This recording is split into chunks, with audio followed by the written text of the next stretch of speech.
Hi friends, welcome to all. ನೀವು ನೋಡ್ತಾ ಇದ್ದೀರಾ Krishi learn easily YouTube channel. So ಇವತ್ತಿನ ಟಾಪಿಕ್ ಭೂಗೋಳಶಾಸ್ತ್ರದ ಪ್ರಮುಖ ಪ್ರಶ್ನೋತ್ತರಗಳನ್ನು ಡಿಸ್ಕಸ್ ಮಾಡ್ತಾ ಹೋಗೋಣ. ಸೊ ನಾನು ಯಾವಾಗಲೂ ಒಂದು ಸೆಂಟೆನ್ಸನ್ನು ಹೇಳಿ ನನ್ನ ಒಂದು ವಿಡಿಯೋನ ಆರಂಭ ಮಾಡ್ತೀನಿ. So try until you win ಅಂತ ಹೇಳಿ ವಿಡಿಯೋನ ಬನ್ನಿ ಸ್ಟಾರ್ಟ್ ಮಾಡೋಣ.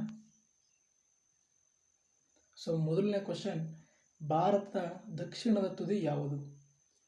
Option A Kibithu, option B Guharmoti, option C Indira point, option D Indira col. ನೀವು ಗೆಸ್ ಮಾಡಿರ್ತೀರ ಅಂದ್ಕೊಳ್ತೀನಿ. ಆಪ್ಷನ್ ಸಿ ಇದಕ್ಕೆ ಸರಿಯಾದ ಉತ್ತರ ಆಗಿದೆ. ಇಂದಿರಾ ಪಾಯಿಂಟ್ ಇದು ದಕ್ಷಿಣದ ತುದಿಯಾಗಿದೆ. ಇದು ಅಂಡಮಾನ್ ನಿಕೋಬಾರ್ ದ್ವೀಪದ ಗ್ರೇಟ್ ನಿಕೋಬಾರ್ನಲ್ಲಿ ಕಂಡುಬರುತ್ತದೆ. ಇದು ದಕ್ಷಿಣದ ತುದಿಯಾಗಿರುತ್ತೆ. ಆಪ್ಷನ್ ಎ ಕಿಬಿತು ಇದು ಪೂರ್ವದ ತುದಿಯಾಗಿರುತ್ತೆ. ಭಾರತದ ಪೂರ್ವದ ತುದಿ ಕಿಬಿತು ಆಗಿರುತ್ತೆ. ಇದು ಅರುಣಾಚಲ ಪ್ರದೇಶದಲ್ಲಿ ಕಂಡುಬರುತ್ತೆ. ಗುವಾರ್ಮೋಟಿ ಇದು ಪಶ್ಚಿಮದ ತುದಿಯಾಗಿರುತ್ತೆ. ಇದು ಗುಜರಾತ್ನಲ್ಲಿ ಕಂಡುಬರುತ್ತದೆ. ಮತ್ತು ಆಪ್ಷನ್ ಡಿ ಇಂದಿರಾ ಕೋಲ್ ಇದು ಭಾರತದ ಉತ್ತರದ ತುದಿಯಾಗಿರುತ್ತೆ. ಇದು ಸಿಯಾಚಿನ್ನ ಗ್ಲೇಸಿಯರ್ನ ಬಳಿ ಕಂಡುಬರುತ್ತದೆ. ಸೊ ಬನ್ನಿ ಎರಡನೇ ಕ್ವಶನ್ ನೋಡೋಣ. ಕೆಳಗಿನವುಗಳಲ್ಲಿ ಯಾವುದು ಭಾರತದ ಅಕ್ಷಾಂಶ? Option A 8.4 degree Dakshina ಅಕ್ಷಾಂಶದಿಂದ 37.6 degree ಉತ್ತರ ಅಕ್ಷಾಂಶ. ಆಪ್ಷನ್ ಬಿ 8.4 ಡಿಗ್ರಿ ಉತ್ತರ ಅಕ್ಷಾಂಶದಿಂದ 37.6 ಡಿಗ್ರಿ ಉತ್ತರ ಅಕ್ಷಾಂಶ. ಆಪ್ಷನ್ ಸಿ 68.7 ಡಿಗ್ರಿ ಪೂರ್ವ ಅಕ್ಷಾಂಶದಿಂದ 97.25 ಡಿಗ್ರಿ ಪೂರ್ವ ಅಕ್ಷಾಂಶ. ಆಪ್ಷನ್ ಡಿ 68.7 ಡಿಗ್ರಿ ಪಶ್ಚಿಮ ಅಕ್ಷಾಂಶದಿಂದ 97.25 ಡಿಗ್ರಿ ಪಶ್ಚಿಮ ಅಕ್ಷಾಂಶ. ಸೊ ನೀವೆಲ್ಲ ಗೆಸ್ ಮಾಡಿರ್ತೀರ ಅಂದ್ಕೊಳ್ತೀನಿ. ಇದಕ್ಕೆ ಸರಿಯಾದಂಥ ಉತ್ತರ 8.4 ಡಿಗ್ರಿ ಉತ್ತರ ಅಕ್ಷಾಂಶದಿಂದ 37.6 ಉತ್ತರ ಅಕ್ಷಾಂಶ. ಆಪ್ಷನ್ ಬಿ ಇದಕ್ಕೆ ಸರಿಯಾದ ಉತ್ತರ ಆಗಿರುತ್ತೆ. ಸೊ ಮುಂದೆ ಇನ್ನೂ ತುಂಬ ಇಂಟ್ರೆಸ್ಟಿಂಗ್ ಆಗಿರುವಂಥ ಕ್ವಶನ್ಗಳನ್ನ ಹೇಳ್ತಾ ಹೋಗ್ತೀನಿ. ಸೊ ವಿಡಿಯೋನ ಕಂಪ್ಲೀಟಾಗಿ ನೋಡಿ. ಸೊ ಯಾರಾದರೂ ನಮ್ಮ ಚಾನಲನ್ನು ಸಬ್ಸ್ಕ್ರೈಬ್ ಮಾಡಿಲ್ಲ ಅಂದರೆ ದಯವಿಟ್ಟು ಸಬ್ಸ್ಕ್ರೈಬ್ ಮಾಡಿ, ಹಾಗೂ ಬೆಲ್ ಐಕನನ್ನು ಪ್ರೆಸ್ ಮಾಡೋದ್ರ ಮೂಲಕ ಒಂದು ನೋಟಿಫೈ ಆಗಿರಿ, ಸದಾ ನೋಟಿಫೈ ಆಗಿರಿ ಅಂತ ಹೇಳ್ತಾ. ಸೊ ಭಾರತವು ಉತ್ತರದಿಂದ ದಕ್ಷಿಣಕ್ಕೆ ಇರುವ ಉದ್ದ ಎಷ್ಟು? ಭಾರತವು ಉತ್ತರದಿಂದ ದಕ್ಷಿಣಕ್ಕೆ ಇರುವ ಉದ್ದ ಎಷ್ಟು ಕಿಲೋಮೀಟರ್ಗಳಲ್ಲಿ?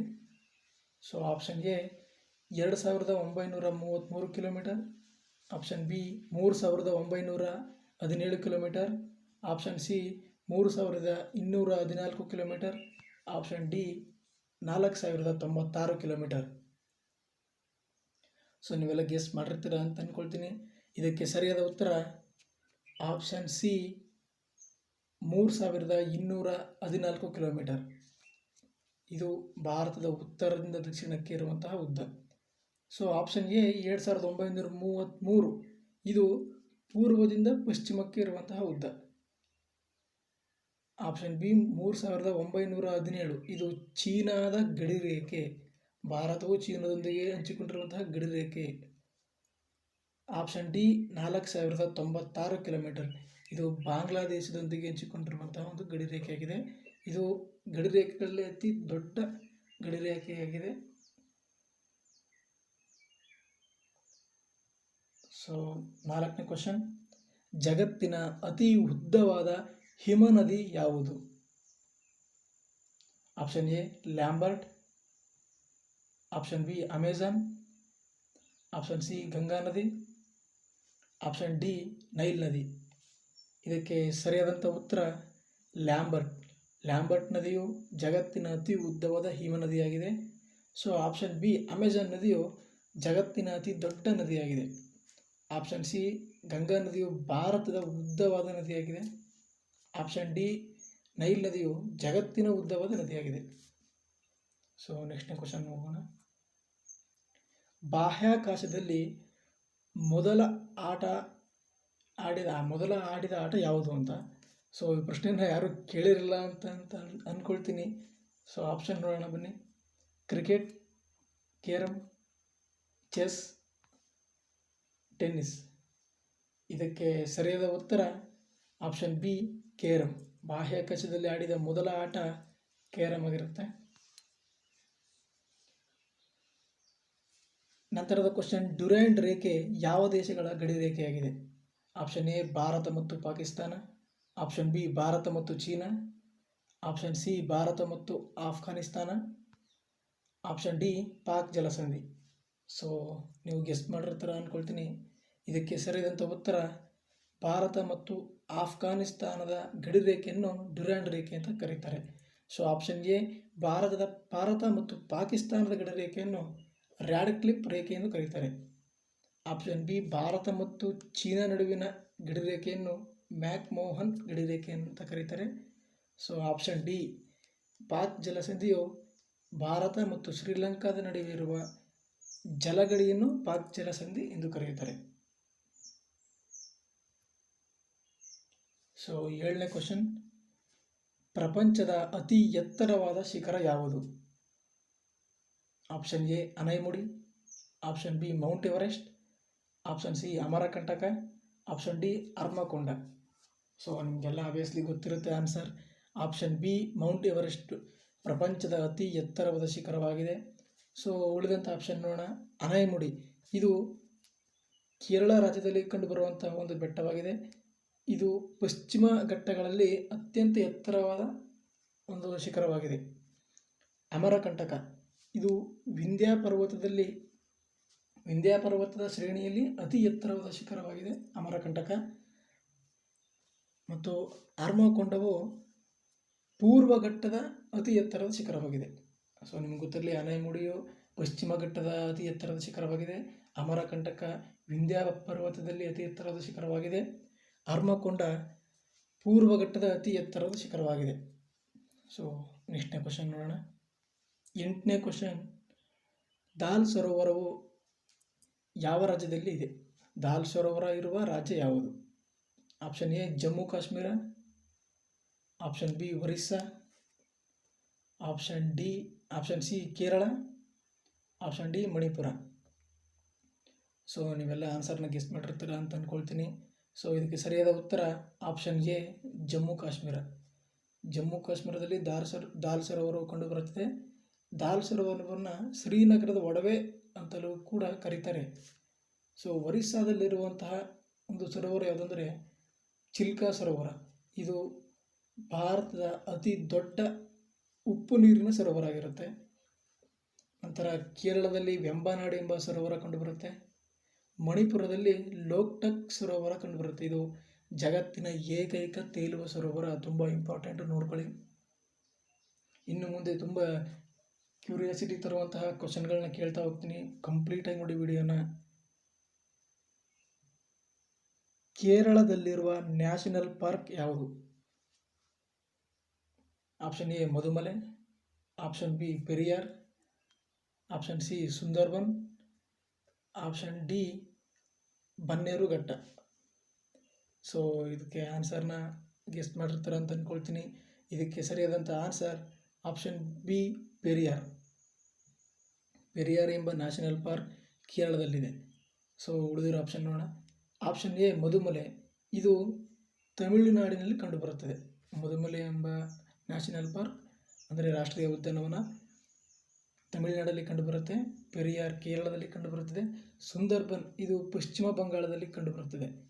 ಮತ್ತು ಡಿ ಬನ್ನೇರುಘಟ್ಟ ಇದು ನಮ್ಮ ಕರ್ನಾಟಕದಲ್ಲಿ ಕಂಡುಬರುತ್ತೆ ಮತ್ತು ಇದು ಭಾರತದ ಮೊದಲ ಚಿಟ್ಟೆಗಳ ಉದ್ಯಾನವನವಾಗಿದೆ.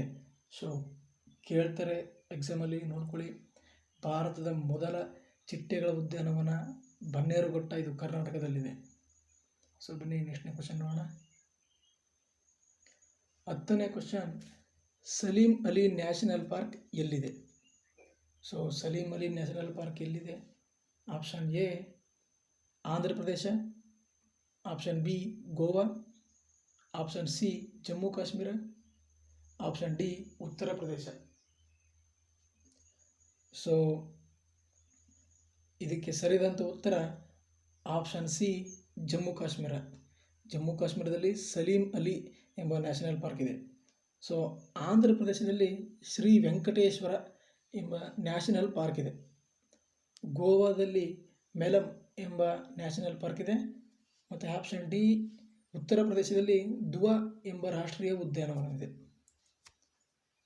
ಸೊ ಸಲೀಂ ಅಲಿ ಎಂಬ ನ್ಯಾಷನಲ್ ಪಾರ್ಕ್ ಜಮ್ಮು ಕಾಶ್ಮೀರದಲ್ಲಿ ಅಂತ ಹೇಳಿದ್ದೀನಿ. ಸೊ ಬನ್ನಿ ನೆಕ್ಸ್ಟ್ನೇ ಕ್ವಶನ್ಗೆ ಹೋಗೋಣ. 11ನೇ ಕ್ವಶನ್, ಹಸಿರು ಕ್ರಾಂತಿ ಯಾವುದಕ್ಕೆ ಸಂಬಂಧಿಸಿದೆ? ಸೊ ಮೊದಲನೇ ಆಪ್ಷನ್ ರಸಗೊಬ್ಬರ, ಆಪ್ಷನ್ ಬಿ ಆಹಾರ ಧಾನ್ಯ, ಆಪ್ಷನ್ ಸಿ ತೋಟಗಾರಿಕೆ, ಆಪ್ಷನ್ ಡಿ ಎಣ್ಣೆ ಕಾಳು. ಸೊ ನೀವು ಗೆಸ್ಟ್ ಮಾಡಿರ್ತೀರ ಅಂತ ಅಂದ್ಕೊಳ್ತೀನಿ. ಸೊ ಇದಕ್ಕೆ ಸರಿಯಾದ ಉತ್ತರ ಆಹಾರ ಧಾನ್ಯ. ಆಹಾರ ಧಾನ್ಯವು ಹಸಿರು ಕ್ರಾಂತಿಗೆ ಸಂಬಂಧಪಟ್ಟಿದೆ. ಉಳಿದಿರೋ ಆಪ್ಷನ್ ಎ ರಸಗೊಬ್ಬರವು ಬೂದು ಕ್ರಾಂತಿ. ಬೂದು ಕ್ರಾಂತಿ ಎಂಬ ಒಂದು ಕ್ರಾಂತಿಯು ರಸಗೊಬ್ಬರಕ್ಕೆ ಸಂಬಂಧಿಸಿದೆ. ಆಪ್ಷನ್ ಸಿ ತೋಟಗಾರಿಕೆಗೆ ಸುವರ್ಣ ಕ್ರಾಂತಿ ಸಂಬಂಧಿಸಿದೆ. ಮತ್ತು ಆಪ್ಷನ್ ಡಿ ಎಣ್ಣೆಕಾಳು ಹಳದಿ ಕ್ರಾಂತಿಗೆ ಸಂಬಂಧಿಸಿದೆ. ಮುಂದಿನ ಕ್ವಶನ್ 12ನೇ ಕ್ವಶನ್, ಭಾರತದ ಅತಿ ಎತ್ತರವಾದ ಅಣೆಕಟ್ಟು ಯಾವುದು? ಆಪ್ಷನ್ ಎ ದಾಮೋದರ ಅಣೆಕಟ್ಟು, ಆಪ್ಷನ್ ಬಿ ಹೀರಾಕುಡ್ ಅಣೆಕಟ್ಟು, ಆಪ್ಷನ್ ಸಿ ತೆಹರಿ ಅಣೆಕಟ್ಟು, ಆಪ್ಷನ್ ಡಿ ಬಾಕ್ರಾ ನಂಗಲ್ ಅಣೆಕಟ್ಟು. ಸೊ ನೀವೆಲ್ಲ ಉತ್ತರನ ಗೆಸ್ ಮಾಡಿರ್ತೀರ ಅಂತ ಅಂದ್ಕೊಳ್ತೀನಿ. ಇದಕ್ಕೆ ಸರಿಯಾದಂಥ ಉತ್ತರ ಸಿ ತೆಹರಿ ಅಣೆಕಟ್ಟು. ತೆಹರಿ ಅಣೆಕಟ್ಟನ್ನು ಭಾಗೀರಥಿ ನದಿಗೆ ಕಟ್ಟಲಾಗಿದೆ. ಇದು ಭಾರತದ ಅತಿ ಎತ್ತರವಾದ ಅಣೆಕಟ್ಟಾಗಿದೆ. ಸೊ ಉಳಿದಿರೋ ಆಪ್ಷನ್ ನೋಡೋದಾದರೆ ದಾಮೋದರ ಅಣೆಕಟ್ಟು, ಇದು ಸ್ವತಂತ್ರ ಭಾರತದ ಮೊದಲ ಅಣೆಕಟ್ಟಾಗಿದೆ. ಸ್ವತಂತ್ರ ಭಾರತದ ಮೊದಲ ಅಣೆಕಟ್ಟು ದಾಮೋದರ ಅಣೆಕಟ್ಟಾಗಿದೆ. ಹೀರಾಕುಡ್ ಅಣೆಕಟ್ಟು ಉದ್ದವಾದ ಅಣೆಕಟ್ಟಾಗಿದೆ. ಭಾರತದ ಉದ್ದವಾದ ಅಣೆಕಟ್ಟು ಹೀರಾಕುಡ್ ಅಣೆಕಟ್ಟು, ಇದನ್ನು ಮಹಾನದಿಗೆ ಕಟ್ಟಲಾಗಿದೆ. ಆಪ್ಷನ್ ಡಿ ಬಾಕ್ರಾ ನಂಗಲ್ ಅಣೆಕಟ್ಟು, ಇದು ಎರಡನೇ ಎತ್ತರವಾದ ಅಣೆಕಟ್ಟಾಗಿದೆ. ಮೊದಲನೇ ಎತ್ತರವಾದ ಅಣೆಕಟ್ಟು ತೆಹರಿ ಆದರೆ ಎರಡನೇ ಎತ್ತರವಾದ ಅಣೆಕಟ್ಟು ಬಾಕ್ರಾ ನಂಗಲ್ ಅಣೆಕಟ್ಟು, ಇದನ್ನು ಸಟ್ಲೇಜ್ ನದಿಗೆ ಕಟ್ಟಲಾಗಿದೆ. ಸೊ ನೆಕ್ಸ್ಟ್ನ ಕ್ವಶನ್ ನೋಡೋಣ. 13ನೇ ಕ್ವಶನ್, ಭಾರತದ ಅತಿ ದೊಡ್ಡ ಉಪ್ಪು ನೀರಿನ ಸರೋವರ ಯಾವುದು? ಆಪ್ಷನ್ ಎ ಬೈಕಲ್ ಸರೋವರ, ಆಪ್ಷನ್ ಬಿ ಉಲ್ಲಾರ್ ಸರೋವರ, ಆಪ್ಷನ್ ಸಿ ಲೋಕ್ಟಕ್ ಸರೋವರ, ಆಪ್ಷನ್ ಡಿ ಚಿಲ್ಕಾ ಸರೋವರ. ಆಲ್ರೆಡಿ ನೀವು ಗೆಸ್ ಮಾಡಿರ್ತೀರ. ಇದಕ್ಕೆ ಸರಿಯಾದ ಉತ್ತರ ಡಿ ಚಿಲ್ಕಾ ಸರೋವರ. ಇದು ಒಡಿಸ್ಸಾ ರಾಜ್ಯದಲ್ಲಿ ಕಂಡುಬರುತ್ತೆ. ಇದು ಭಾರತದ ಅತಿ ದೊಡ್ಡ ಉಪ್ಪು ನೀರಿನ ಸರೋವರವಾಗಿರುತ್ತೆ. ಸೊ ಉಳಿದಿರೋ ಆಪ್ಷನ್ ನೋಡೋಣ. ಬೈಕಲ್ ಸರೋವರ, ಇದು ಜಗತ್ತಿನ ಆಳವಾದ ಸರೋವರವಾಗಿದೆ. ಆಪ್ಷನ್ ಬಿ ಉಲ್ಲಾರ್ ಸರೋವರ, ಇದು ಭಾರತದ ದೊಡ್ಡ ಸಿಹಿ ನೀರಿನ ಸರೋವರವಾಗಿದೆ.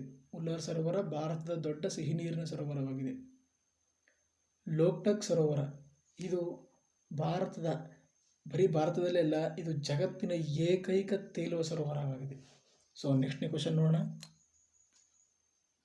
14ನೇ ಕ್ವಶನ್, ಭಾರತದ ಏಕೈಕ ಸಜೀವ ಜ್ವಾಲಾಮುಖಿ ಯಾವುದು?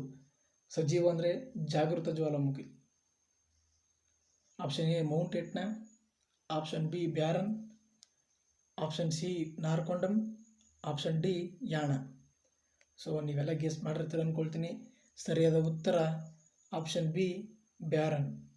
ಬ್ಯಾರನ್ ಭಾರತದ ಏಕೈಕ ಸಜೀವ ಜ್ವಾಲಾಮುಖಿಯಾಗಿದೆ. ಸೊ ಉಳಿದಿರೋ ಆಪ್ಷನ್ ನೋಡೋದಾದರೆ ಮೌಂಟ್ ಎಟ್ನಾ, ಇದು ಜಗತ್ತಿನ ಹೆಚ್ಚು ಜಾಗೃತ ಜ್ವಾಲಾಮುಖಿ ಪರ್ವತ ಶ್ರೇಣಿಯನ್ನು ಹೊಂದಿರುವಂಥ ಶಿಖರ ಇದಾಗಿದೆ. ಮೌಂಟ್ ಎಟ್ನಾವು ಜಗತ್ತಿನ ಅತಿ ಹೆಚ್ಚು ಜಾಗೃತ ಜ್ವಾಲಾಮುಖಿಯನ್ನು ಹೊಂದಿರುವಂಥ ಪರ್ವತ ಶ್ರೇಣಿಯಾಗಿದೆ. ಸೊ ಆಪ್ಷನ್ ಸಿ ನಾರ್ಕೊಂಡಮ್, ಇದು ಕೂಡ ಭಾರತದೇ ಆಗಿದೆ, ಆದರೆ ಇದು ಸೂಕ್ತ ಜ್ವಾಲಾಮುಖಿಗೆ ಸೇರುತ್ತೆ. ಸೊ ನಿಮಗೆ ಗೊತ್ತಿರಬಹುದು, ಜ್ವಾಲಾಮುಖಿಯಲ್ಲಿ 3 ಥರ ಇರುತ್ತೆ: ಜಾಗೃತ ಜ್ವಾಲಾಮುಖಿ, ಸೂಕ್ತ ಜ್ವಾಲಾಮುಖಿ, ಲುಪ್ತ ಜ್ವಾಲಾಮುಖಿ. ಸೊ ಜಾಗೃತ ಅಂದರೆ ಸಜೀವ ಜ್ವಾಲಾಮುಖಿ, ಈಗಾಗಲೇ ಹೇಳಿದ್ದೀನಿ. ಬ್ಯಾರನ್ ಭಾರತದ ಏಕೈಕ ಸಜೀವ ಜ್ವಾಲಾಮುಖಿ. ನಾರ್ಕೊಂಡಮ್ ಇದು ಸೂಕ್ತ ಜ್ವಾಲಾಮುಖಿಗೆ ಉದಾಹರಣೆಯಾಗಿದೆ. ನೆಕ್ಸ್ಟ್ ಡಿ ಯಾಣ, ಇದು ಕೂಡ ಸೂಕ್ತ ಜ್ವಾಲಾಮುಖಿಗೆ ಉದಾಹರಣೆಯಾಗಿದೆ. ಇದರ ವಿಶೇಷ ಏನಂದರೆ ಇದು ಕರ್ನಾಟಕದಲ್ಲಿ ಕಂಡುಬರುತ್ತೆ. ಸೊ ಇದು ಸೂಕ್ತ ಜ್ವಾಲಾಮುಖಿಯಿಂದ ನಿರ್ಮಾಣವಾದಂತಹ ಒಂದು ಬೆಟ್ಟ ಆಗಿದೆ. ಇದು ಕರ್ನಾಟಕದಲ್ಲಿ ಕಂಡುಬರುತ್ತೆ. ಸೊ ನೆಕ್ಸ್ಟ್ 15ನೇ ಕ್ವಶನ್, ಭಾರತವು 75% ಮಳೆಯನ್ನು ಯಾವ ಕಾಲದಲ್ಲಿ ಪಡೆಯುತ್ತದೆ? ಆಪ್ಷನ್ ಎ ಚಳಿಗಾಲ, ಆಪ್ಷನ್ ಬಿ ಮುಂಗಾರು ಮಳೆ, ಆಪ್ಷನ್ ಸಿ ಬೇಸಿಗೆ ಕಾಲ, ಆಪ್ಷನ್ ಡಿ ಹಿಂಗಾರು ಮಳೆ. ಸೊ ನೀವು ಆಲ್ರೆಡಿ ಗೆಸ್ ಮಾಡಿರ್ತೀರ ಅಂದ್ಕೊಳ್ತೀನಿ. ಇದಕ್ಕೆ ಸರಿಯಾದ ಉತ್ತರ ಮುಂಗಾರು ಮಳೆ. ಮುಂಗಾರು ಮಳೆಯಲ್ಲಿ 75% ಮಳೆಯನ್ನು ಮುಂಗಾರು ಮಳೆಯು ವಾರ್ಷಿಕವಾಗಿ ತರುತ್ತದೆ. ಸೊ ಉಳಿದಿರೋದು ನೋಡಿದ್ರೆ ಆಪ್ಷನ್ ಎ ಚಳಿಗಾಲ, ಇದು 2% ವಾರ್ಷಿಕ ಮಳೆಯನ್ನು ತರುತ್ತದೆ. ಆಪ್ಷನ್ ಸಿ ಬೇಸಿಗೆ ಕಾಲದಲ್ಲಿ 10% ಮಳೆಯನ್ನು ಇದು ಭಾರತಕ್ಕೆ ತರುತ್ತೆ ವಾರ್ಷಿಕವಾಗಿ. ಸೊ ಆಪ್ಷನ್ ಡಿ ಹಿಂಗಾರು ಮಳೆ ಇದು 13%, ಅಂದರೆ 13% ಮಳೆಯನ್ನು ವಾರ್ಷಿಕವಾಗಿ ತರುತ್ತದೆ. ಸೊ 16ನೇ ಕ್ವಶನ್ಗೆ ಹೋಗೋಣ. ಪೆಟ್ರೋಲಿಯಂ ಮೊದಲು ಯಾವ ರಾಜ್ಯದಲ್ಲಿ ಉತ್ಪಾದನೆಗೊಂಡಿತು? ಆಪ್ಷನ್ ಎ ತಮಿಳುನಾಡಿನ ರಾಣಾಪೇಟೆ, ಆಪ್ಷನ್ ಬಿ ಅಸ್ಸಾಂನ ಮಾಕಮ್, ಆಪ್ಷನ್ ಸಿ ಉತ್ತರ ಪ್ರದೇಶದ ಕಾನ್ಪುರ, ಆಪ್ಷನ್ ಡಿ ಮಹಾರಾಷ್ಟ್ರದ ತಾರಾಪುರ. ಸೊ ನೀವೆಲ್ಲ ಗೆಸ್ ಮಾಡಿರ್ತೀರ ಅಂತ ಅಂದ್ಕೊಳ್ತೀನಿ. ಇದಕ್ಕೆ ಸರಿಯಾದ ಉತ್ತರ ಅಸ್ಸಾಂನ ಮಾಕಮ್. ಅಸ್ಸಾಂನ ಮಾಕಮ್ನಲ್ಲಿ ಮೊದಲು ಪೆಟ್ರೋಲಿಯಂನ ಉತ್ಪಾದನೆಗೊಂಡಿತು. ಸೊ ಮುಖ್ಯ ಆಪ್ಷನ್ ನೋಡೋದಾದರೆ ತಮಿಳುನಾಡಿನ ರಾಣಾಪೇಟೆ, ಇಲ್ಲಿ ರಸಗೊಬ್ಬರದ ಕೈಗಾರಿಕೆ ಪ್ರಾರಂಭವಾಯಿತು. ಭಾರತದಲ್ಲಿ ರಸಗೊಬ್ಬರದ ಕೈಗಾರಿಕೆ ಮೊದಲು ಪ್ರಾರಂಭವಾಗಿದ್ದು ತಮಿಳುನಾಡಿನ ರಾಣಾಪೇಟೆಯಲ್ಲಿ. ಆಪ್ಷನ್ ಸಿ ಉತ್ತರ ಪ್ರದೇಶದ ಕಾನ್ಪುರ, ಇದು ಉಣ್ಣೆ ಬಟ್ಟೆ ಕೈಗಾರಿಕೆ. ಭಾರತದಲ್ಲಿ ಮೊದಲು ಉಣ್ಣೆ ಬಟ್ಟೆ ಕೈಗಾರಿಕೆ ಉತ್ಪಾದನೆಯಾಗಿದ್ದು ಉತ್ತರ ಪ್ರದೇಶದ ಕಾನ್ಪುರದಲ್ಲಿ. ಆಪ್ಷನ್ ಡಿ ಮಹಾರಾಷ್ಟ್ರದ ತಾರಾಪುರ, ಇದು ಅಣುಸ್ಥಾವರ, ಭಾರತದ ಮೊದಲ ಅಣುಸ್ಥಾವರ ಸ್ಥಾಪನೆಯಾಗಿದ್ದು ಮಹಾರಾಷ್ಟ್ರದ ತಾರಾಪುರದಲ್ಲಿ. ಸೊ ಬನ್ನಿ 17ನೇ ಕ್ವಶನ್ನ ನೋಡೋಣ. ಶಿವನ ಸಮುದ್ರ ಯಾವ ವರ್ಷ ಜಲವಿದ್ಯುತ್ ಪ್ರಾರಂಭವಾಯಿತು? Option A 1898, option B 1975, option C 1905, option D 1902. ನಿಮಗೆ ಏನಾದರೂ ಈ ವಿಡಿಯೋ ಫುಲ್ ವಿಡಿಯೋದು ಒಂದು PDF ಏನಾದರೂ ಬೇಕು ಅಂದರೆ ಡಿಸ್ಕ್ರಿಪ್ಷನಲ್ಲಿ ಅದರ ಒಂದು ಲಿಂಕ್ ಅಥವಾ ನಂಬರನ್ನ ಕೊಟ್ಟಿರ್ತೀನಿ, ದಯವಿಟ್ಟು ಹೋಗಿ ನೋಡಿ. PDF ಬೇಕಾದರೂ ಡೌನ್ಲೋಡ್ ಮಾಡ್ಕೊಳ್ಳಿ. ಸೊ ಶಿವನ ಸಮುದ್ರದಲ್ಲಿ ಯಾವ ವರ್ಷ ಜಲವಿದ್ಯುತ್ ಪ್ರಾರಂಭವಾಯಿತು? ನೀವೆಲ್ಲ ಗೆಸ್ ಮಾಡಿರ್ತೀರ ಅಂತ ಅಂದ್ಕೊಳ್ತೀನಿ. ಇದಕ್ಕೆ ಸರಿಯಾದ ಉತ್ತರ ಆಪ್ಷನ್ ಡಿ 1902ರಲ್ಲಿ ಪ್ರಾರಂಭವಾಯಿತು. ಸೊ ಮಿಕ್ಕಿರೋ ಆಪ್ಷನನ್ನು ನೋಡೋಣ. ಆಪ್ಷನ್ ಎ 1898, ಇಲ್ಲಿ ಪಶ್ಚಿಮ ಬಂಗಾಳದ ಡಾರ್ಜಿಲಿಂಗ್ ಎಂಬ ಪ್ರದೇಶದಲ್ಲಿ ಮೊದಲು ಕರೆಂಟನ್ನು ಉತ್ಪತ್ತಿ ಮಾಡ್ತಾರೆ, ಆದರೆ ಇದನ್ನು ವಾಣಿಜ್ಯ ಯಾವುದೇ ಥರಕ್ಕೆ ಯೂಸ್ನ ಮಾಡ್ಕೊಳ್ಳೋದಿಲ್ಲ. ಸೊ ಆಪ್ಷನ್ ಬಿ 1975, ಇದು ರಾಷ್ಟ್ರೀಯ ಜಲವಿದ್ಯುತ್ ನಿಗಮ ಸ್ಥಾಪನೆಯಾದ ವರ್ಷ. ರಾಷ್ಟ್ರೀಯ ಜಲವಿದ್ಯುತ್ ಸ್ಥಾಪನೆಯಾದ ವರ್ಷ 1975 ಆಗಿರುತ್ತೆ. 1905 ಆಪ್ಷನ್ ಸಿ, ಇದು ಬೆಂಗಳೂರಿಗೆ ವಿದ್ಯುತ್ತನ್ನು ನೀಡಲಾಯಿತು. ಬೆಂಗಳೂರಿಗೆ ವಿದ್ಯುತ್ತನ್ನು ನೀಡಲಾಗಿದ್ದು 1905ನೇ ಇಸವಿಯಲ್ಲಿ. ಸೊ ಅರ್ಥ ಆಗಿದೆ ಅಂತ ಅಂದ್ಕೊಳ್ತೀನಿ. ದಯವಿಟ್ಟು ಇಷ್ಟ ಆಗಿದ್ರೆ ವಿಡಿಯೋಗೆ ಒಂದು ಲೈಕ್ ಮಾಡಿ. 18ನೇ ಕ್ವಶನ್, ಸೂರ್ಯನಿಗೆ ಸಮೀಪವಿರುವ ನಕ್ಷತ್ರ ಯಾವುದು? Option A Proxima Centauri, option B UY Scuti, option C Sirius, option D Procyon. ನೀವೆಲ್ಲ ಗೆಸ್ ಮಾಡಿರ್ತೀರ ಅಂದ್ಕೊಳ್ತೀನಿ.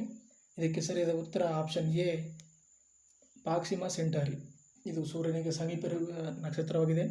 ಸೊ ಉಳಿದಿರೋ ಆಪ್ಷನ್ ನೋಡೋದಾದರೆ ಯುವೈ ಸ್ಕೂಟಿ, ಇದು ಅತಿ ದೊಡ್ಡ ನಕ್ಷತ್ರವಾಗಿದೆ. ಆಪ್ಷನ್ ಸಿ ಸಿರಿಯಸ್, ಇದು ಅತಿ ಚಿಕ್ಕ ನಕ್ಷತ್ರವಾಗಿದೆ. ಆಪ್ಷನ್ ಡಿ ಪ್ರೋಕ್ಯೂನ್, ಇದು 2ನೇ ಅತಿ ಚಿಕ್ಕ ನಕ್ಷತ್ರವಾಗಿದೆ. 19ನೇ ಕ್ವಶನ್, ಕಕ್ರಪಾರ ಅಣುವಿದ್ಯುತ್ ಸ್ಥಾವರ ಯಾವ ರಾಜ್ಯದಲ್ಲಿದೆ? Option A Gujarat, option B Uttar Pradesh, option D Tamil Nadu, option D Maharashtra. ಇವೆಲ್ಲ ಇದಕ್ಕೆ ಆನ್ಸರ್ ಮಾಡಿರ್ತಾರೆ ಅಂದ್ಕೊಳ್ತೀನಿ. ಇದಕ್ಕೆ ಸರಿಯಾದ ಆನ್ಸರ್ ಗುಜರಾತ್, ಆಪ್ಷನ್ ಎ. ಗುಜರಾತ್ನ ಸೂರತ್ನಲ್ಲಿ ಕಕ್ರಪಾರ ಅಣುವಿದ್ಯುತ್ ಸ್ಥಾವರ ಇದೆ. ಸೊ ಉಳಿದಿರೋ ರಾಜ್ಯದಲ್ಲಿ ನೋಡೋದಾದರೆ ಉತ್ತರ ಪ್ರದೇಶದಲ್ಲಿ ನರೋರ ಎಂಬ ಅಣುವಿದ್ಯುತ್ ಸ್ಥಾವರವಿದೆ. ಆಪ್ಷನ್ ಸಿ ತಮಿಳುನಾಡಿನಲ್ಲಿ ಕೋಡುಕುಲಂ ಎಂಬ ಅಣುವಿದ್ಯುತ್ ಸ್ಥಾವರವಿದೆ. ಆಪ್ಷನ್ ಡಿ ಮಹಾರಾಷ್ಟ್ರದಲ್ಲಿ ತಾರಾಪುರ ಎಂಬ ಅಣುವಿದ್ಯುತ್ ಸ್ಥಾವರವಿದೆ. ಸೊ ನೆಕ್ಸ್ಟ್ನೇ ಕ್ವಶನ್ ನೋಡೋಣ. 20ನೇ ಕ್ವಶನ್, ಭಾರತದ ಮೊದಲ ಅಣುವಿದ್ಯುತ್ ಎಲ್ಲಿ ಆರಂಭವಾಯಿತು? So option A Tarapur, option B Kaiga, option C Narora, option D Kakrapar. So ನೀವೆಲ್ಲ ಗೆಸ್ ಮಾಡಿರ್ತಾರೆ ಅಂದ್ಕೊಳ್ತೀನಿ. ಮಹಾರಾಷ್ಟ್ರದ ತಾರಾಪುರದಲ್ಲಿ 1962ರಲ್ಲಿ ಅಣು ವಿದ್ಯುತ್ ಸ್ಥಾವರವು ಪ್ರಾರಂಭವಾಯಿತು. ಸೊ ಇದಕ್ಕೆ answer option A Tarapur. So ನಂತರದ ಕೈಗಾ ನೋಡೋದಾದರೆ ಕೈಗಾ ಇದು 1989ರಲ್ಲಿ ಪ್ರಾರಂಭವಾಯಿತು. ಇದು ಕರ್ನಾಟಕದಲ್ಲಿದೆ. ಸೊ ನೆಕ್ಸ್ಟ್ ನರೋರ ಇದು ಕೂಡ 1989ರಲ್ಲಿ ಪ್ರಾರಂಭವಾಯಿತು. ಇದು ಉತ್ತರ ಪ್ರದೇಶದಲ್ಲಿದೆ. ಆಪ್ಷನ್ ಡಿ ಕಕ್ರಪಾರ ಇದು 1984ರಲ್ಲಿ ಆರಂಭವಾಯಿತು. ಇದು ಗುಜರಾತ್ ರಾಜ್ಯದಲ್ಲಿದೆ. ಸೊ ನೆಕ್ಸ್ಟ್ ಕ್ವಶನ್ ನೋಡೋಣ. 21ನೇ ಕ್ವಶನ್, ಕೆಳಗಿನವುಗಳಲ್ಲಿ ಯಾವ ಜಲವಿದ್ಯುತ್ ಕೇಂದ್ರ ಕೇರಳದಲ್ಲಿದೆ? ಕೇರಳದಲ್ಲಿರುವ ಜಲವಿದ್ಯುತ್ ಕೇಂದ್ರ ಯಾವುದು ಅಂತ. So option A Nagarjuna Sagar, option B Idukki, option C Bhakra, option D Teesta. So ನೀವೆಲ್ಲ ಗೆಸ್ ಮಾಡಿರ್ತೀರ ಅಂದ್ಕೊಳ್ತೀನಿ. ಇದಕ್ಕೆ ಸರಿಯಾದ ಉತ್ತರ ಇಡುಕಿ. ಇಡುಕಿ ಜಲವಿದ್ಯುತ್ ಕೇಂದ್ರವು ಕೇರಳದಲ್ಲಿದೆ. ಸೊ ಮಿಕ್ಕಿರೋ ಆಪ್ಷನ್ ನೋಡೋದಾದರೆ ಆಪ್ಷನ್ ಎ ನಾಗಾರ್ಜುನ ಸಾಗರವು ಇದು ಆಂಧ್ರ ಪ್ರದೇಶದಲ್ಲಿದೆ. ಆಪ್ಷನ್ ಸಿ ಬಾಕ್ರಾ ಇದು ಪಂಜಾಬ್, ಇದು ಸಟ್ಲೇಜ್ ನದಿಗೆ ಕಟ್ಟಿರುವಂಥ ಒಂದು ಜಲವಿದ್ಯುತ್ ಕೇಂದ್ರವಾಗಿದೆ. ಸೊ ಆಪ್ಷನ್ ಡಿ ತೀಸ್ತಾ ಇದು ಸಿಕ್ಕಿಂ ರಾಜ್ಯದಲ್ಲಿ ಕಂಡುಬರುತ್ತದೆ. ನಿಮಗೆ ಗೊತ್ತಿರಬಹುದು, ಬ್ರಹ್ಮಪುತ್ರ ನದಿಯ ಒಂದು ಉಪನದಿ ತೀಸ್ತಾ ಆಗಿದೆ. ಸೊ ಈ ನದಿಗೆ ಕಟ್ಟಿರುವಂಥ ತೀಸ್ತಾ ಜಲವಿದ್ಯುತ್ ಕೇಂದ್ರವು ಸಿಕ್ಕಿಂನಲ್ಲಿದೆ. ಸೊ ನೆಕ್ಸ್ಟ್ನೇ ಕ್ವಶನ್, 22ನೇ ಕ್ವಶನ್, ಭಾರತದ ಆಳವಾದ ಬಂದರು ಯಾವುದು? So option A Mumbai, option B Ennore, option C Visakhapatnam, option D Nhava Sheva ಬಂದರು. ಸೊ ನೀವೆಲ್ಲ ಗೆಸ್ ಮಾಡಿರ್ತೀರ ಅಂದ್ಕೊಳ್ತೀನಿ. ಇದಕ್ಕೆ ಸರಿಯಾದ ಉತ್ತರ ಆಪ್ಷನ್ ಸಿ ವಿಶಾಖಪಟ್ಟಣಂ. ಇದು ಆಂಧ್ರ ಪ್ರದೇಶದ ಜಿಲ್ಲೆಯಲ್ಲಿದೆ, ಆಂಧ್ರ ಪ್ರದೇಶದ ರಾಜ್ಯದಲ್ಲಿದೆ. ಸೊ ಮಿಕ್ಕಿರೋ ಉಳಿದಿರೋ ಆಪ್ಷನ್ ನೋಡೋದಾದರೆ ಆಪ್ಷನ್ ಎ ಮುಂಬೈ ಬಂದರು ಇದು ಭಾರತದ ದೊಡ್ಡ ಬಂದರಾಗಿದೆ. ಮುಂಬೈ ಬಂದರು ಭಾರತದ ದೊಡ್ಡ ಬಂದರಾಗಿದೆ. ಆಪ್ಷನ್ ಬಿ ಎನ್ನೋರ ಇದು ಮೊಟ್ಟ ಮೊದಲ ಖಾಸಗಿ ಬಂದರಾಗಿದೆ. ಎನ್ನೋರ ಬಂದರು ಮೊಟ್ಟ ಮೊದಲ ಖಾಸಗಿ ಬಂದರಾಗಿದೆ. ಆಪ್ಷನ್ ಡಿ ನವಸೇವಾ ಇದನ್ನು ಜವಾಹರ್ಲಾಲ್ ನೆಹರು ಬಂದರು ಎಂದು ಕೂಡ ಕರೆಯುತ್ತಾರೆ. ನೆಕ್ಸ್ಟ್ನೇ ಕ್ವಶನ್ ನೋಡೋಣ. 23ನೇ ಕ್ವಶನ್, ಪೂರ್ವ ಕೇಂದ್ರ ರೈಲ್ವೆ ವಲಯ ಎಲ್ಲಿದೆ? ಪೂರ್ವ ಕೇಂದ್ರ ರೈಲ್ವೆ ವಲಯ ಎಲ್ಲಿದೆ? Option A Bihar, option B Madhya Pradesh, option C ಉತ್ತರ ಪ್ರದೇಶ್, ಆಪ್ಷನ್ ಡಿ ತೆಲಂಗಾಣ. ನೀವು ಗೆಸ್ ಮಾಡಿರ್ತೀರ ಅಂತ ಅಂದ್ಕೊಳ್ತೀನಿ. ಇದಕ್ಕೆ ಸರಿಯಾದ ಉತ್ತರ ಬಿಹಾರ. ಬಿಹಾರದಲ್ಲಿ ಪೂರ್ವ ಕೇಂದ್ರ ರೈಲ್ವೆ ವಲಯ ಇದೆ. ಸೊ ಉಳಿದಿರೋ ಆಪ್ಷನ್ ನೋಡೋದಾದರೆ ಆಪ್ಷನ್ ಬಿ ಮಧ್ಯಪ್ರದೇಶ್ ಇದು ಪಶ್ಚಿಮ ಕೇಂದ್ರ ವಲಯವಾಗಿದೆ. ಮಧ್ಯಪ್ರದೇಶ್ ಪಶ್ಚಿಮದ ಕೇಂದ್ರ ರೈಲ್ವೆ ವಲಯ ಮಧ್ಯಪ್ರದೇಶದಲ್ಲಿದೆ. ಆಪ್ಷನ್ ಸಿ ಉತ್ತರ ಪ್ರದೇಶ್ ಇದು ಉತ್ತರದ ಕೇಂದ್ರ ರೈಲ್ವೆ ವಲಯವಾಗಿದೆ. ಆಪ್ಷನ್ ಡಿ ತೆಲಂಗಾಣ ಇದು ದಕ್ಷಿಣದ ಕೇಂದ್ರ ವಲಯವಾಗಿದೆ. ಸೊ 24ನೇ ಕ್ವಶನ್, ಭಾರತದಲ್ಲಿ ಯಾವಾಗ ರೈಲು ಮೊದಲು ಪ್ರಯಾಣಿಕರನ್ನು ಹೊತ್ತು ಸಂಚರಿಸಿತು? ಆಪ್ಷನ್ ಎ 1853 ಏಪ್ರಿಲ್ 16ರಂದು, ಆಪ್ಷನ್ ಬಿ 1854 ಆಗಸ್ಟ್ 15ರಂದು, option C 1856, option D 1969. So ನೀವೆಲ್ಲ ಗೆಸ್ ಮಾಡಿರ್ತೀರ ಅಂತ ಅಂದ್ಕೊಳ್ತೀನಿ. ಇದಕ್ಕೆ ಸರಿಯಾದಂಥ ಉತ್ತರ ಆಪ್ಷನ್ ಬಿ 1854 ಆಗಸ್ಟ್ 15. ಇದು ಪ್ರಯಾಣಿಕರನ್ನು ಹೊತ್ತು ಸಂಚರಿಸಿದ ಮೊದಲ ದಿನ. ಸೊ ಉಳಿದಿರೋ ಆಪ್ಷನ್ ನೋಡೋದಾದರೆ 1853 ಏಪ್ರಿಲ್ 16 ಇದು ಮೊದಲು ಸಂಚಾರ ಮಾಡಿದ ಮೊದಲು ಭಾರತದಲ್ಲಿ ಸಂಚರಿಸಿದ ರೈಲಿನ ದಿನಾಂಕವಾಗಿದೆ. ಆದರೆ ಇದು ಸರಕನ್ನು ಹೊತ್ತು ಸಂಚರಿಸಿದೆ. ಆಪ್ಷನ್ ಸಿ 1856 ಇದು ದಕ್ಷಿಣ ಭಾರತದಲ್ಲಿ ರೈಲು ಚಲಿಸಿದ ಒಂದು ದಿನಾಂಕವಾಗಿದೆ. ದಕ್ಷಿಣ ಭಾರತದಲ್ಲಿ ಮೊದಲು ಆರಂಭವಾದ ರೈಲು ಸಂಚಾರ 1856ರಲ್ಲಿ ಆರಂಭವಾಗಿದೆ. ಡಿ 1969 ಇದು ಸೂಪರ್ ಫಾಸ್ಟ್ ರೈಲು ಆರಂಭವಾದ ವರ್ಷವಾಗಿದೆ. ಸೊ ನೆಕ್ಸ್ಟ್ನೇ ಕ್ವಶನ್ ನೋಡೋಣ. 25ನೇ ಕ್ವಶನ್, ಭಾರತದಲ್ಲಿ ವಾಯು ಸಾರಿಗೆಯ ಮುಖ್ಯಸ್ಥರನ್ನು ಏನೆನ್ನುವರು? ವಾಯು ಸಾರಿಗೆಯ ಮುಖ್ಯಸ್ಥರನ್ನು ಏನೆನ್ನುವರು? ಜನರಲ್, ಅಡ್ಮಿರಲ್, ಏರ್ ಚೀಫ್, ಮೇಲಿನ ಎಲ್ಲವೂ. ನೀವು ಗೆಸ್ಟ್ ಮಾಡಿರ್ತೀರ ಅಂತ ಅಂದ್ಕೊಳ್ತೀನಿ. ಸೊ ಇದಕ್ಕೆ ಸರಿಯಾದ ಉತ್ತರ option C air chief. So ಉಳಿದಿರೋ ಆಪ್ಷನ್ ನೋಡೋಣ. ಆಪ್ಷನ್ ಎ ಜನರಲ್, ಇವರು ಭೂ ಸೈನ್ಯದ ಮುಖ್ಯಸ್ಥರಾಗಿರ್ತಾರೆ. ಆಪ್ಷನ್ ಬಿ ಅಡ್ಮಿರಲ್, ಇವರು ನೌಕಾಪಡೆಯ ಮುಖ್ಯಸ್ಥರಾಗಿರ್ತಾರೆ. ಸೊ 26ನೇ ಕ್ವಶನ್, ಇಂದಿರಾ ಗಾಂಧಿ ಅಂತಾರಾಷ್ಟ್ರೀಯ ವಿಮಾನ ನಿಲ್ದಾಣ ಎಲ್ಲಿದೆ? Option A Bengaluru, option B Ahmedabad, option C Kolkata, option D Delhi. So ನೀವೆಲ್ಲ ಗೆಸ್ ಮಾಡಿರ್ತೀರ ಅಂತ ಅಂದ್ಕೊಳ್ತೀನಿ. ಇದಕ್ಕೆ ಸರಿಯಾದ ಉತ್ತರ ಆಪ್ಷನ್ ಡಿ ದೆಹಲಿ. ದೆಹಲಿಯಲ್ಲಿ ಇಂದಿರಾ ಗಾಂಧಿ ಅಂತಾರಾಷ್ಟ್ರೀಯ ವಿಮಾನವಿದೆ, ಅಂತಾರಾಷ್ಟ್ರೀಯ ವಿಮಾನ ನಿಲ್ದಾಣ. ಸೊ ಉಳಿದಿರೋ ಆಪ್ಷನ್ ನೋಡೋಣ. ಬೆಂಗಳೂರಿನಲ್ಲಿ ಕೆಂಪೇಗೌಡ ಅಂತಾರಾಷ್ಟ್ರೀಯ ವಿಮಾನ ನಿಲ್ದಾಣವಿದೆ. ಆಪ್ಷನ್ ಬಿ ಅಹಮದಾಬಾದ್ನಲ್ಲಿ ಸರ್ದಾರ್ ವಲ್ಲಭಾಯ್ ಪಟೇಲ್ ರವರ ಅಂತಾರಾಷ್ಟ್ರೀಯ ವಿಮಾನ ನಿಲ್ದಾಣವಿದೆ. ಆಪ್ಷನ್ ಸಿ ಕೋಲ್ಕತ್ತಾ, ಇಲ್ಲಿ ಸುಭಾಷ್ ಚಂದ್ರ ಬೋಸ್ ಅಂತಾರಾಷ್ಟ್ರೀಯ ವಿಮಾನ ನಿಲ್ದಾಣವಿದೆ. ಸೊ ನೆಕ್ಸ್ಟ್ನೇ ಕ್ವಶನ್ ನೋಡೋಣ. 27ನೇ ಕ್ವಶನ್, ಗ್ರಾನೈಟ್ ಯಾವ ಶಿಲೆಗೆ ಉದಾಹರಣೆಯಾಗಿದೆ? ಆಪ್ಷನ್ ಎ ಅಗ್ನಿಶಿಲೆ, ಆಪ್ಷನ್ ಬಿ ರೂಪಾಂತರ ಶಿಲೆ, ಆಪ್ಷನ್ ಸಿ ಪದರು ಶಿಲೆ, ಆಪ್ಷನ್ ಡಿ ಯಾವುದೂ ಅಲ್ಲ. ಸೊ ನೀವು ಇದಕ್ಕೆ ಗೆಸ್ ಮಾಡಿರ್ತೀರ ಅಂತ ಅಂದ್ಕೊಳ್ತೀನಿ. ಇದಕ್ಕೆ ಸರಿಯಾದ ಉತ್ತರ ಅಗ್ನಿಶಿಲೆಯಾಗಿದೆ. ಗ್ರಾನೈಟ್, ಬಸಾಲ್ಟ್, ಡೈಕ್ ಎಂಬುವು ಒಂದು ಅಗ್ನಿಶಿಲೆಯ ಒಂದು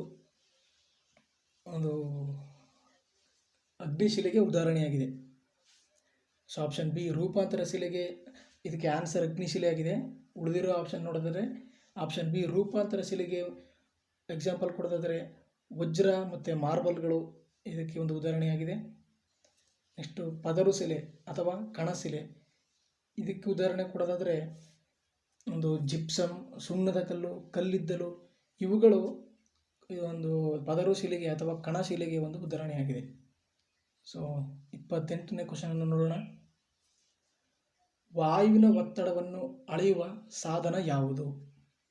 option A hydrometer, option B altimeter, option C sonar, option D tachometer. So ನೀವೆಲ್ಲ ಆನ್ಸರ್ನ ಗೆಸ್ ಮಾಡಿರ್ತೀರ ಅಂತ ಅಂದ್ಕೊಳ್ತೀನಿ. ಇದಕ್ಕೆ ಸರಿಯಾದ ಉತ್ತರ ಆಪ್ಷನ್ ಬಿ ಆಲ್ಟಿಮೀಟರ್. ಉಳಿದ ಆಪ್ಷನನ್ನು ನೋಡೋಣ. ಆಪ್ಷನ್ ಎ ಹೈಡ್ರೋಮೀಟರ್, ಇದು ದ್ರವದ ಸಾಂದ್ರತೆಯನ್ನು ಅಳೆಯುವ ಒಂದು ಮಾಪಕವಾಗಿದೆ. ಆಪ್ಷನ್ ಬಿ ಆಲ್ಟಿಮೀಟರ್, ಇದು ವಾಯುವಿನ ಒತ್ತಡವನ್ನು ಅಳೆಯುವ ಸಾಧನವಾಗಿದೆ. ಸೋನಾರ್, ಇದು ಸಮುದ್ರದ ಆಳದಲ್ಲಿರುವ ವಸ್ತುಗಳನ್ನು ಕಂಡುಹಿಡಿಯಲು ಅಥವಾ ಅದರ ದೂರವನ್ನು ಕಂಡುಹಿಡಿಯಲು ಬಳಸುವ ಒಂದು ಸಾಧನವಾಗಿದೆ. ಆಪ್ಷನ್ ಡಿ ಟ್ಯಾಕೋಮೀಟರ್, ಇದು ವಿಮಾನಗಳ ವೇಗವನ್ನು ಅಳೆಯುವ ಒಂದು ಸಾಧನವಾಗಿದೆ. 29ನೇ ಕ್ವಶನ್, ಈ ಕೆಳಗಿನವುಗಳಲ್ಲಿ ಯಾವುದು ಕಬ್ಬಿಣದ ಅದಿರು? ಮ್ಯಾಗ್ನೆಟೈಟ್, ಸಿನ್ಬಾರ್, ಚಾಲ್ಕೋಫೆರೈಟ್, ಫೆರೋಲೋಸೈಟ್. ಸೊ ನೀವು ಗೆಸ್ ಮಾಡಿರ್ತೀರ ಅಂದ್ಕೊಂಡಿರ್ತೀನಿ. ಆಪ್ಷನ್ ಎ ಇದಕ್ಕೆ ಸರಿಯಾದ ಉತ್ತರ ಮ್ಯಾಗ್ನೆಟೈಟ್, ಕಬ್ಬಿಣದ ಒಂದು ಅದಿರಾಗಿದೆ. ಸೊ ಆಪ್ಷನ್ ಬಿ ಸಿನ್ಬಾರ್, ಇದು ಪಾದರಸದ ಒಂದು ಅದಿರಾಗಿದೆ. ಪಾದರಸ ಅದಿರು ಸಿನ್ಬಾರ್ ಆಗಿದೆ. ಆಪ್ಷನ್ ಸಿ ಚಾಲ್ಕೋಫೆರೈಟ್, ಇದು ತಾಮ್ರದ ಅದಿರಾಗಿದೆ. ಆಪ್ಷನ್ ಡಿ ಫೆರೋಲೋಸೈಟ್, ಇದು ಮ್ಯಾಂಗನೀಸ್ನ ಅದಿರಾಗಿದೆ. ಸೊ ಕೊನೆಯ ಪ್ರಶ್ನೆ 30ನೇ ಪ್ರಶ್ನೆಯನ್ನು ನೋಡೋಣ. ಜಗತ್ತಿನ ಅತಿ ದೊಡ್ಡ ಉಷ್ಣ ಮರುಭೂಮಿ ಯಾವುದು? ಆಪ್ಷನ್ ಎ ಗೋಬಿ ಮರುಭೂಮಿ, ಆಪ್ಷನ್ ಬಿ ಸಹಾರಾ ಮರುಭೂಮಿ, ಆಪ್ಷನ್ ಸಿ ಥಾರ್ ಮರುಭೂಮಿ, ಆಪ್ಷನ್ ಡಿ ಅಂಟಾರ್ಟಿಕ್ ಮರುಭೂಮಿ. ಇದಕ್ಕೆ ನೀವು ಆನ್ಸರ್ನ ಗೆಸ್ ಮಾಡಿರ್ತೀರ ಅಂತ ಅಂದ್ಕೊಳ್ತೀನಿ. ಇದಕ್ಕೆ ಸರಿಯಾದಂಥ ಆನ್ಸರ್ ಸಹಾರಾ ಮರುಭೂಮಿ. ಇದು ಜಗತ್ತಿನ ದೊಡ್ಡ ಉಷ್ಣ ಮರುಭೂಮಿಯಾಗಿದೆ. ಸೊ ಉಳಿದಿರೋ ಆಪ್ಷನ್ನ ನೋಡೋಣ. ಆಪ್ಷನ್ ಎ ಗೋಬಿ ಮರುಭೂಮಿ, ಇದು ಏಷ್ಯಾದ ದೊಡ್ಡ ಮರುಭೂಮಿಯಾಗಿದೆ. ಆಪ್ಷನ್ ಸಿ ಥಾರ್ ಮರುಭೂಮಿ, ಇದು ಭಾರತದ ದೊಡ್ಡ ಮರುಭೂಮಿಯಾಗಿದೆ. ಆಪ್ಷನ್ ಡಿ ಅಂಟಾರ್ಟಿಕಾ ಮರುಭೂಮಿ, ಇದು ಜಗತ್ತಿನ ದೊಡ್ಡ ಶೀತ ಮರುಭೂಮಿಯಾಗಿದೆ. ಸೊ ಫ್ರೆಂಡ್ಸ್, ವಿಡಿಯೋ ಏನಾದರೂ ಇಷ್ಟ ಆಗಿದ್ರೆ ದಯವಿಟ್ಟು ಲೈಕ್ ಮಾಡಿ. ಏನಾದರೂ ಡೌಟ್ ಇದ್ದರೆ ಕಮೆಂಟ್ ಸೆಕ್ಷನಲ್ಲಿ ಕಮೆಂಟ್ ಮಾಡಿ, ಹಾಗೆ ಸಬ್ಸ್ಕ್ರೈಬ್ ಮಾಡಿ.